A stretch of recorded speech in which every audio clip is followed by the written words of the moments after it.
and welcome back to the Cozy Chair. I am so glad that you are all here today, and I'm so happy that I'm here today. It has been a long time since I've been able to come to the Cozy Chair, but it is Halloween time, and you all know that I love Halloween on the Cozy Chair. I've read Brunhilde's Backwards Day and The Spider and the Fly. I've read Frankenstein, a monstrous parody, and hey, that's my monster. There are other really fun Halloween stories on the Cozy Chair, but today I have something extra special, and I have a book hot off the press that you have never seen before, I promise. And it is called Eat Flies! And it's so funny. And guess what? It takes place right before Halloween. So this is the perfect time to read it. This book is by Karen J. Ashton and illustrated by Scott T. Peterson. And today I'm reading for Hazel. Hello, Hazel. I hope that you like this book. I'm glad that you like the Cozy Chair. And if there are other kids out there that love the Cozy Chair, you need to send me an email so that I can read for you. Okay, let's see this. This is Eat Flies, a cautionary tale. Do you know what a cautionary tale is? A cautionary tale is a story that's going to teach us a lesson about being careful about something. I'm going to see if you can figure out what lesson we're supposed to learn from this story. It's written by Karen J. Ashton. It's illustrated by Scott T. Peterson, and it's published by Cozy Chair Publishing. So this is very exciting. Okay, here they go. They're off on a grand adventure. It was just a few days before Halloween. Penelope Prudence McFussy, age 9, Alexander Altoo McFussy, age 7, were on their way to stay with Granny Witchard for the weekend. Mother McFussy, who was very good at giving advice, said, "Whatever Granny Witchard asks you to do, do it." "Do it," said Father McFussy from the front seat. "When she tells you to go to bed, go," said Mother McFussy. "Go to bed," repeated Father McFussy. "And most importantly," said Mother McFussy, "eat whatever she gives you." "Yes, yes," bellowed Father McFussy. "Eat whatever she gives you." I love this page.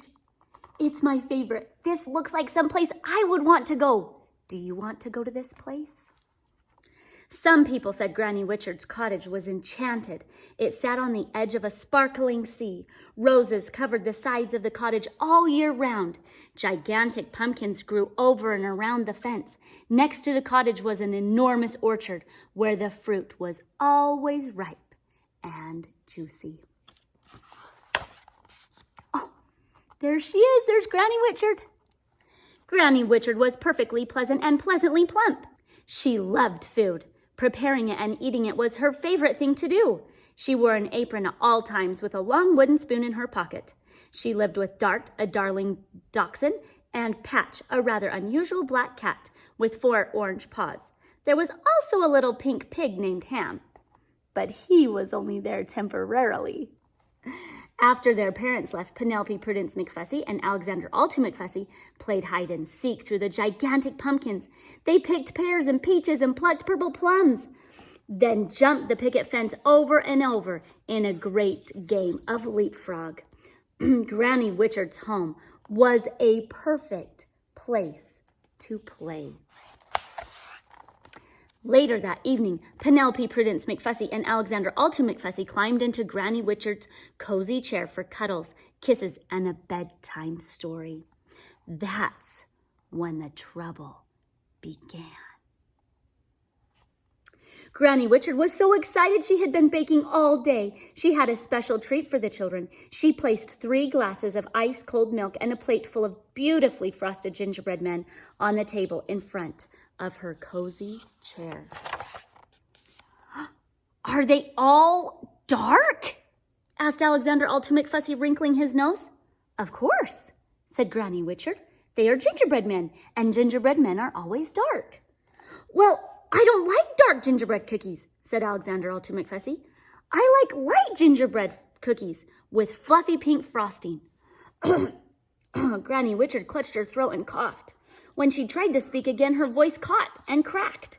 Granny Witchard didn't sound like herself. Granny Witchard closed the storybook carefully, climbed out of her cozy chair, and went to the kitchen.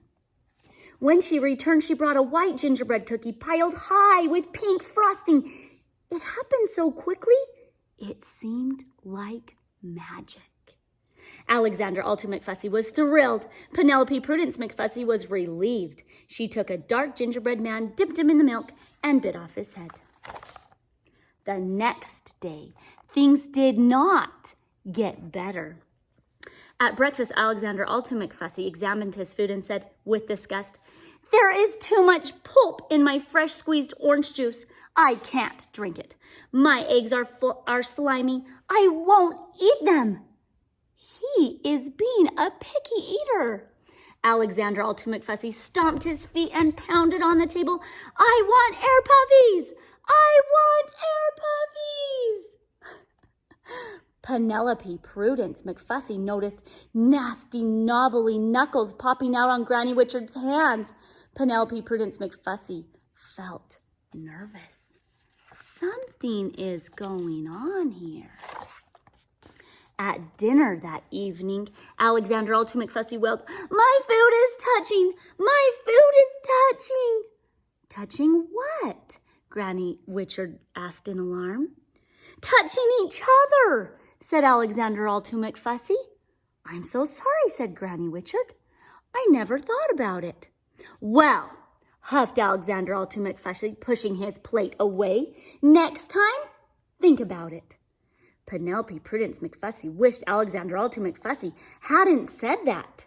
Granny Witchard turned away from the table and took a deep breath. Her tiny rosebud nose began to twitch. It grew 1 whole inch, and several small warts popped out. Granny Witchard wasn't feeling herself. By lunch the next day, the children had eaten 4 bowls of air puffies. In desperation, Granny Witchard drove Penelope Prudence McFussy and Alexander Altoo McFussy to the Delicious Dishes Diner just down the road from her cottage. She was sure there would be something there for everyone. Granny Witchard's itty-bitty black bug hadn't even stopped before Alexander Altoo McFussy began to complain.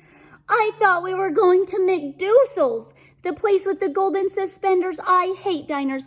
I'll get food poisoning and die." Look at this. I love this page. Look at all those fun people in the diner. Some people are dressed up. There's just so many fun people in there. Inside the diner, music played, people laughed, and waiters paraded piping hot plates of pasta and pastries past the patrons.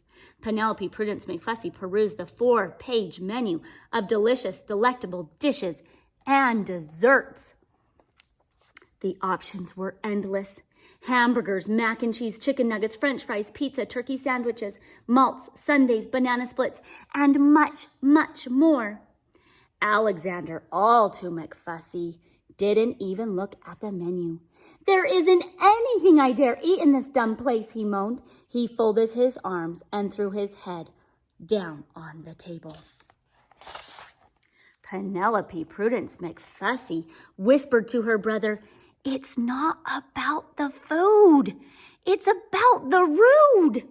Then Penelope Prudence McFussy watched as wisps of wiry gray hair sprouted on Granny Witchard's growing chin. Penelope Prudence McFussy was worried. Granny Witchard wasn't looking herself. When Granny Witchard drove her itty-bitty black bug back home, the children felt like they were flying. "Are they really flying? Look at that bug! How is Granny Witchard doing that?" I guess we'll see. Uh-oh. Granny Witchard isn't looking herself, is she? Something's happening. Later that evening, just before Mother and Father McFussy were expected to return, Granny Witchard plopped a black cauldron of steaming hot soup on the table. She ladled some into everyone's bowl. "What is this?" yelled Alexander Altoo McFussy in horror. "It's split pea soup and it's delicious," cackled Granny Witchard. "It's gross and green, I'll gag," screamed Alexander Altoo McFussy. Penelope Prudence McFussy discerned a distinct change in Granny Witchard's disposition. "Eat it!" shrieked Granny Witchard. Penelope Prudence McFussy gasped and grabbed onto the tablecloth. Granny Witchard was turning a ghastly shade of green. Suddenly, the lights began to flicker. The shutters on the windows began to bang. Dart the dog dashed for the door. Patch the cat pushed her way into the pantry. Granny Witchard waved her wooden spoon wildly and screamed, "Eat flies!" Oh no, something very bad just happened. Moments later, Mother McFussy and Father McFussy arrived to take the children home. But it was too late. Granny Witchard sat in a puddle of split pea soup, muttering to herself. It would take her weeks to recover. Penelope Prudence McFussy climbed into the back seat of the family's shiny silver Subaru. Alexander Altoo McFussy hopped in as well. "Remember," said Mother McFussy, "I tried to warn you." "Warned you," smirked Father McFussy. As the McFussys drove away from the cottage, Penelope Prudence McFussy leaned over to her warty little brother and offered some hope. "Don't worry," she said. "It will wear off. Eventually." Burp. What did Granny Witchard do to Alexander Altoo McFussy? You're right. She turned him into a frog. Oh my goodness. So what did we learn from this cautionary tale? Did you figure it out? That we should eat our food and not complain, right? Because Alexander Altoo McFussy, he was complaining too much, and he was a picky eater, and Granny Witchard actually turned into a witch. I think this is a very fun Halloween story, and if you liked it, you can find this on Amazon. It just barely got there. So I hope that you enjoyed this story, and I hope that you'll come back for more fun here on the Cozy Chair. We'll see you next time. Bye-bye.